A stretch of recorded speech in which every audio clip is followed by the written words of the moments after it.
Welcome back to our channel, everyone, the platform where we dissect pressing issues with an open mind. I am your host, and today we're embarking on a unique exploration of reactions to the conscription debate in the UK, specifically the responses from our non-native brothers and sisters residing in Britain. As we navigate the diverse landscape of opinions surrounding the potential reintroduction of conscription, it is essential to shine a spotlight on the voices of those who may not have a deep-rooted connection to this land, but are integral parts of our community. We'll be diving into a selection of reactions, thoughts, concerns, and perhaps even a bit of humor from individuals who call Britain their home, but bring with them unique perspectives shaped by different cultural backgrounds. This video aims to foster understanding, providing a platform for the narratives of our non-native neighbors. How do they perceive the discussions around conscription, and how might their varied experiences influence their perspectives? We'll be sharing insights from non-native community members, reflecting on the potential impact of conscription on their lives and the broader implications for a society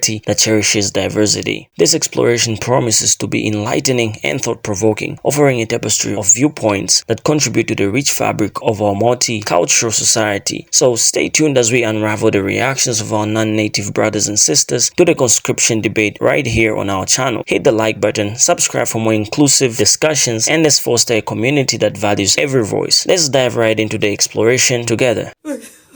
Hold on, okay, alright. Brits will be called up to fight in an all-out war with Russia as military is too small, Army Chief warns. Which Brits?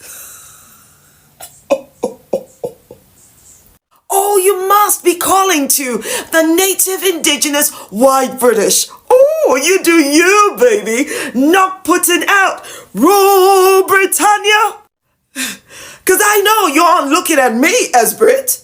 No. Not this fine British-born face, which you have consistently called non-native, non-indigenous, you don't belong here, you're not British, go back to Africa, your name is in English, deporter.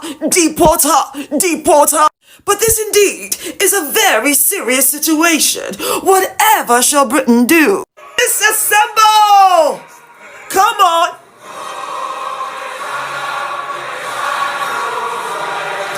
Britons never, ever shall be slaves.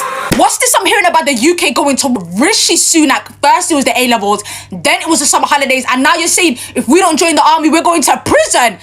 Who do you actually think you are? You better sit down. Listen, firstly, this guy is the biggest verbalist going. He's out here telling Russia, oh, if you don't do this and you don't do that, then we're going to come into war. Who's we? Who is we? Am I your older to be backing it? Am I your older to be jumping in? He's the biggest verbalist going. He's worse than those keyboard warriors on Snapchat.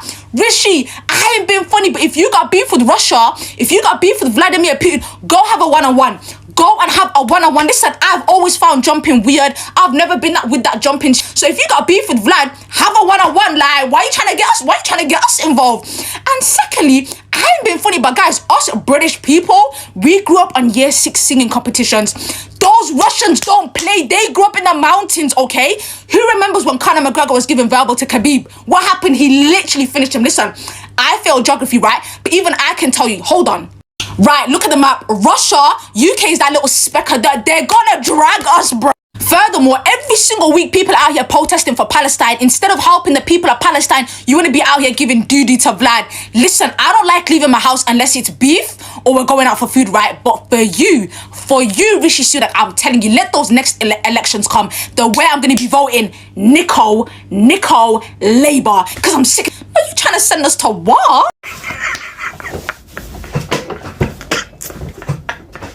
Nah. They need to change this headline. This headline should say, the British public will be called up to fight if the UK decides to want to go for an illegal war somewhere. And that's what it should say. Because we don't want to actually pay people. We don't want to actually pay and fund the military. Well, no. Because we've been cutting those for like past decade. We've been cutting the numbers of people that we have in the military because we don't want to pay them. But no, we are going to conscript the public. You're going to come and fight for us for free. We're going to send the middle class and the working class and the poor to go and fight for rich people business. No. Are we going to see the Prime Minister's kid at the front line? Are we going to see Rishi Sunak's kids at the front line? I doubt it. Are we going to see Boris Johnson kids at the front line?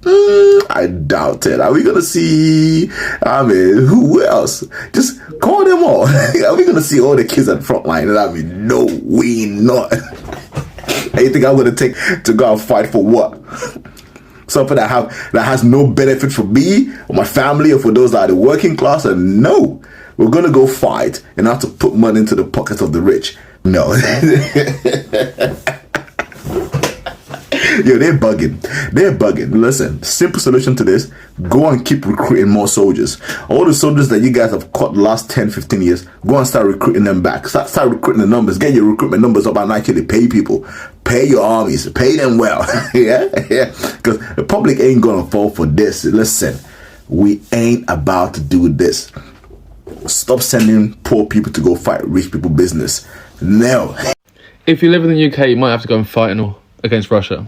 Apparently, we're being told that we're in a pre-generation, and so members of the general public should be ready to go and fight if there becomes a scenario where we're in Russia.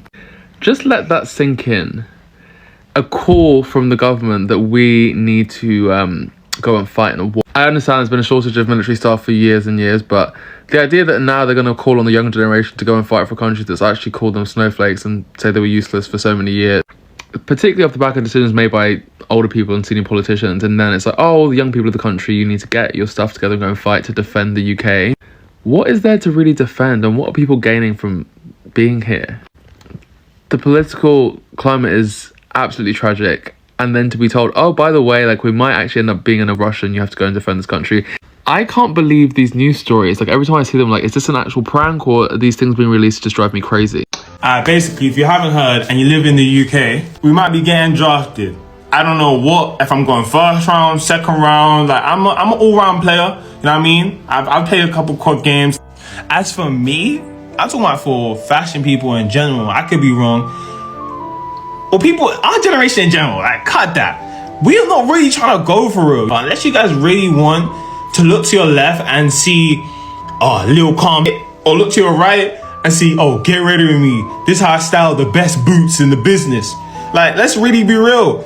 Anyone get their shoes dirty? Why am I trying to get all muddy and come on? Like, we ain't trying to go to Wolf. I ain't trying to get Wolf. I mean, unless I'm getting paid. If I'm going number one pick, then maybe. But Let's break down the key elements of the current geopolitical situation and its implications for Britain, particularly in the context of conscription and military readiness. Currently, Britain faces no direct military conflict with Vladimir Putin or Russia. However, heightened tension and uncertainty prevail in the region due to Russia's invasion of Ukraine, setting the backdrop for our discussion. It is essential to note that Britain is a member of NATO, a vital alliance formed by countries committed to defending each other in the event of an external attack. This commitment implies that if Russia were to attack any NATO member, such as the Baltic states or Poland, Britain would be obliged to join the fight against Russia. This dynamic creates a significant obligation for Britain, as experts and military leaders emphasize the need for readiness to confront potential conflicts involving Putin and Russia. Military leaders and experts in Britain have expressed concerns, emphasizing the necessity for a larger and more mobilized army. Their warnings are rooted in the potential scenario where Britain might need to engage in military action if any ally was under threat. We'll be exploring insights from military leaders and experts, delving into their perspectives on the urgency for a more robust and mobilized military force. Despite these warnings, the British government has taken a stance against conscription and mobilizing the nation for a conflict. They have communicated their preference for a peaceful resolution to the crisis. We'll be examining the official government position, discussing the factors influencing their decision not to introduce conscription and their pursuit of a diplomatic resolution. As we navigate through these complexities, questions arise. How should the public interpret these contrasting views between military leaders and the government? What are the potential implications of the current geopolitical climate on Britain's defense strategies? Now, let's unravel the complexities surrounding the decision of non-native Brits on participating in a conflict If conscription were to make a comeback, there is no one-size-fits-all answer, but let's explore some realistic factors that could sway their choices. So non-native Brits may be staunch pacifists or conscientious objectors, individuals who, on moral or religious grounds, oppose war or violation. Their conviction against harming others, regardless of nationality or political affiliation, might lead them to abstain from participating in a military conflict. For example, Alex, a non-native Brit with a deep-rooted commitment to a non-violation, due to their pacifist beliefs, Alex's principled stance may prevent them from actively engaging in warfare, emphasizing the importance of individual values in this context. For some non-natives, their connection to Britain might not run as deep, especially if they have dual citizenship, family ties, or strong cultural links to another country. This lack of alliance may influence their reluctance to fight for a country they don't identify with or one they perceive as unsupportive or even oppressive. For example, our sister,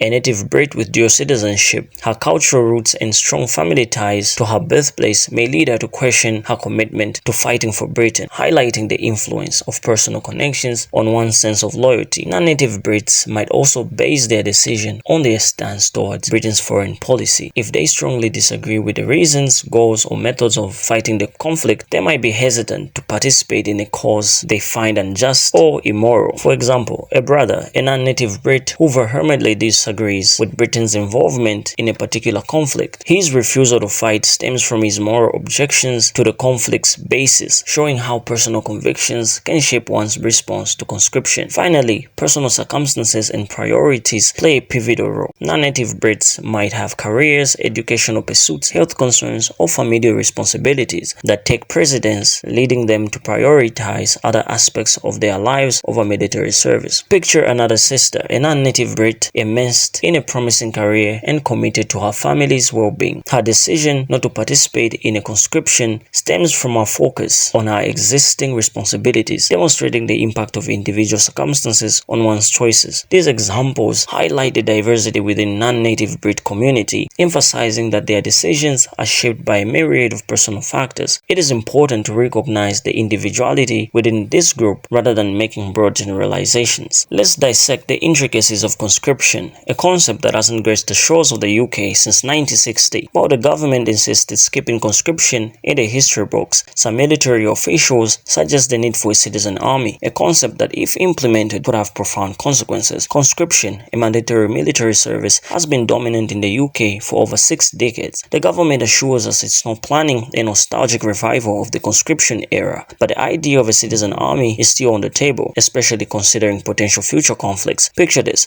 a citizen army, everyday people turned weekend warriors, ready to defend the nation if the need arises. Now, let's delve into the nitty-gritty. If conscription were to stage a comeback and individuals refuse the call, the repercussions could be severe. Refusing conscription might not just be a matter of inconvenience, it could lead to criminal charges, fines, imprisonment, and even the loss of certain government benefits. For example, James, a young professional with a flourishing career, his refusal to be drafted stems from personal principles and ethical considerations. However, his principled stance comes at a cost. He faces legal consequences and the potential loss of government benefits, forcing him to navigate a challenging path. Beyond individual consequences, the nation itself could face serious challenges. Refusal of conscription could undermine the military's capability, deterrence, and overall defense, leaving the nation more vulnerable to external threats. Consider the fictional notion of Britannia. If a significant portion of its citizens refuse conscription, Britannia's defense becomes porous, akin to a castle with a few missing bricks. The imaginary scenario sheds light on the potential national consequences of widespread refusal. The conscription debate is a complex tapestry, weaving together ethical, legal, and political considerations. The ethical question of compelling citizens to fight, the legal consequences of refusal, and the political fallout of potential discord make conscription a highly controversial topic. Enter the realm of ethical dilemmas. The government's need for defense versus the citizens' right to autonomy is a delicate dance between national security and individual freedoms, a dance that involves navigating through a minefield of ethical considerations. While the government emphasizes its preference for voluntary military service and cooperation with allies, the hypothetical specter of conscription looms. The question remains, how would the public react to conscription, and how could the government effectively enforce it? The public's reaction is a wildcat, a mix of apprehension, dissent, and perhaps a sprinkle of civic duty. The government's challenge lies not only in enforcing conscription, but also in navigating the delicate balance between national security security, and individual freedoms. In conclusion, conscription is a multifaceted dilemma with far-reaching consequences. While its return seems unlikely in the near future, the debate continues, fueled by ethical, legal, and political considerations. As we navigate through the intricacies of conscription and explore the ever-evolving landscape of military service, I've been your host. Hit that subscribe button and do like this video. Until next time, stay engaged and stay informed.